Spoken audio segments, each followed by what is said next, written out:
नमस्कार शेतकरी मित्रांनो, या शेतकऱ्यांच्या बँक खात्यात 72 तासाच्या आत पैसे जमा होणार आहेत।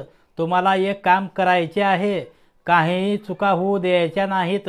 मित्रांनो, 72 तासाच्या आत 100% हे पैसे तुमच्या खात्यावरती जमा होणार आहेत। कोणते शेतकरी पात्र असणार आहेत या संदर्भातील पूर्ण माहिती आपण आजच्या या व्हिडिओच्या माध्यमातून जाणून घेण्याचा प्रयत्न करणार आहोत। ही व्हिडिओ शेवटपर्यंत नक्की पहा। तत्पूर्वी तुम्ही जर चॅनलवरती पहिल्यांदाच आला असाल तर चॅनलला सबस्क्राइब करून बेल नोटिफिकेशनला क्लिक करा। तर चला व्हिडिओ सुरू करूया। नुकसान भरपाईचे पैसे आता अनेक शेतकऱ्यांच्या खात्यावरती जमा झालेले नाहीत। अवेळी पाऊस असेल, अतिवृष्टी असेल, या संदर्भात तुमचे जे काही पैसे आहेत, तुमच्या ज्या गावाची यादी आहे नुकसान भरपाईची, दुष्काळाची यादी जर आलेली असेल, तुम्हाला ई-केवायसी करणे बंधनकारक आहे। तर तुम्ही ई-केवायसी केलात तरच तुमच्या खात्यामध्ये 72 तासाच्या आत पैसे जमा होऊ शकते। आता ई-केवायसी करायची असेल तर तुम्हाला नेमके काय करणे गरजेचे आहे? अनेक शेतकऱ्यांना ई-केवायसी संदर्भात काहीही माहिती नाही।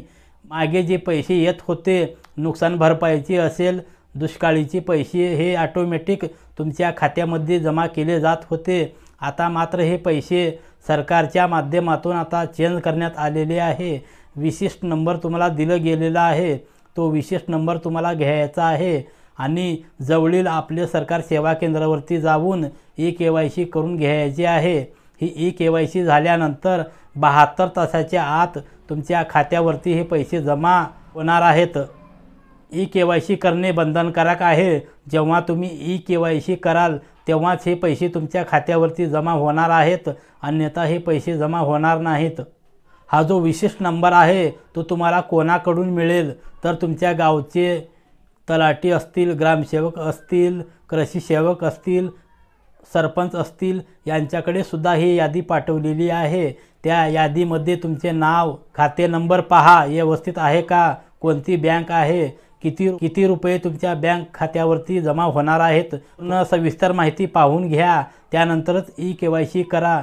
ई-केवायसी झाल्याबरोबर 100% 72 तासाच्या आत तुमच्या बँक खात्यात जमा होणार आहेत। मित्रांनो, अतिशय महत्त्वपूर्ण ही माहिती आहे। ही माहिती आपल्याला नक्की उपयोगी पडेल अशी आशा करतो। पुन्हा भेटूया नवीन माहितीसह, नवीन अपडेटसह। धन्यवाद।